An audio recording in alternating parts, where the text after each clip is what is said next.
যে দুটো তরল পদার্থ আছে, এই দুটো যার সৌভাগ্য নসিব হয়েছে ইনশাআল্লাহ সে জাহান্নামে যাবে না। আরেকটা হচ্ছে দুটো দাগ যার শরীরে আছে সেও ইনশাআল্লাহ তাআলা জাহান্নামে যাবে না। এক নাম্বার দুটো তরল কি, একটা হচ্ছে গায়ের রক্ত। যে ব্যক্তি আল্লাহ পাকের দ্বীনের জন্য রক্ত দিয়েছে, আল্লাহ পাকের দ্বীনের জন্য, দুনিয়ার জন্য না, আল্লাহর দ্বীন প্রতিষ্ঠার জন্য যে সংগ্রাম করেছে, রক্ত ঝরেছে, এই যে রক্তের ফোঁটা মাটিতে পড়ার আগেই আর সমস্ত গুনাহ মাফ করে দেওয়া। যেমন উহুদের যুদ্ধে সাহাবীরা যুদ্ধ করেছেন না, বদরের যুদ্ধে সাহাবীরা যুদ্ধ করেছেন না, তাদের রক্তের ফোঁটা মাটিতে পড়ার আগেই সমস্ত গুনাহ আল্লাহ মাফ করে দিয়েছে। আরেকটা তরল পদার্থ হচ্ছে অশ্রু, চোখের পানি।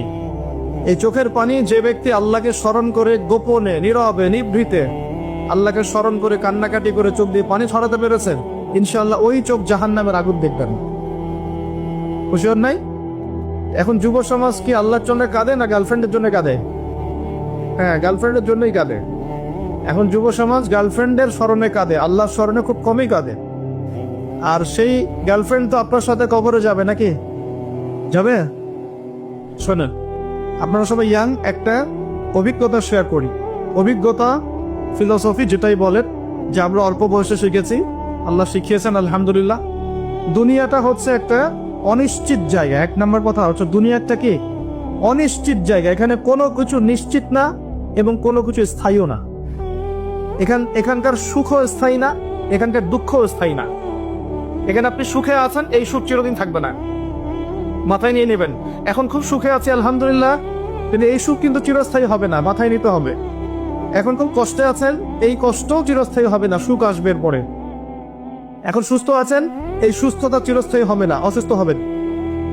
আবার অসুস্থ আছেন, এই অসুস্থতা চিরস্থায়ী হবে না, আবার আপনি সুস্থ হবেন ইনশাআল্লাহ। মানে দুনিয়াতে কোনো কিছুই চিরস্থায়ী না। কারণ কি? কারণ দুনিয়াটাই তো চিরস্থায়ী না। মানে এই দুনিয়াটাই তো চিরস্থায়ী না, এই কারণে দুনিয়া কোনো কিছুই কি না, চিরস্থায়ী না, সব টেম্পোরারি। এটা হচ্ছে দুনিয়ার বাস্তবতা, হাকিকত। কোনটা স্থায়ী?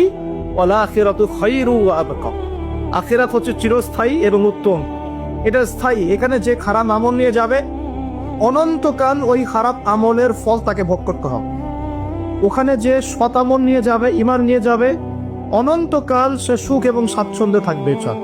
এই কথাটা কখনো ভুলে যাওয়া যাবে না।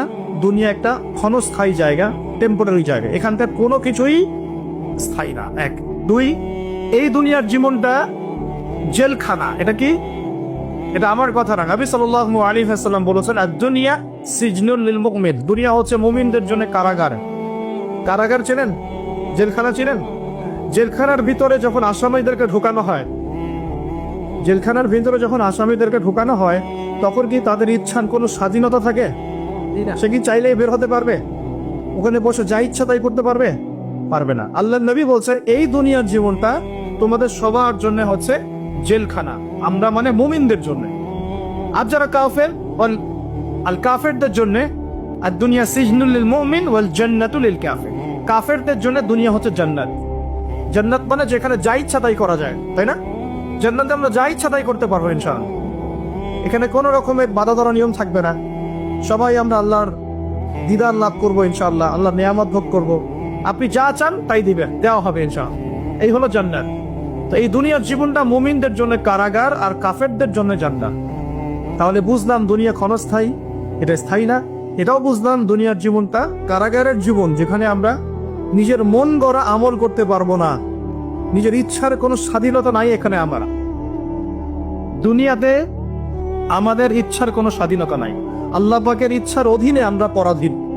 আল্লাহ পাক বলেছেন নামাজ পড়তে হবে, রোজা রাখতে বলেছেন রাখতে হবে, যাকাত দিতে বলেছেন নিসাব পরিমাণ সম্পদ হলে যাকাত দিতে হবে, সামর্থ্য হলে হজ করতে হবে, সৎ কাজে আদেশ করতে হবে, অসৎ কাজে নিষেধ করতে হবে, পিতামাতার সম্মান করতে হবে, সত্য কথা বলতে হবে, সৎ পথে চলতে হবে।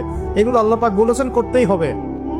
আল্লাহ বলেছেন এখানে শিরক করতে পারবে না, বেদাতি আমল করতে পারবে না, এখানে হারাম খেতে পারবে না, জিনা করতে পারবে না, মাদক খেতে পারবে না, হ্যাঁ, অন্যের সম্পদ নষ্ট করতে পারবে না, অন্যের নামে গীবত তহমত অপবাদ দিতে পারবে না, অন্যের হক নষ্ট করবে না, ঠিক আছে? সন্তানদেরকে তোমরা খাদ্যের ভয়ে হত্যা করবে না, পিতামাতাকে অসম্মান করবে না, ইত্যাদি যত নিষেধ আল্লাহ পাক করেছেন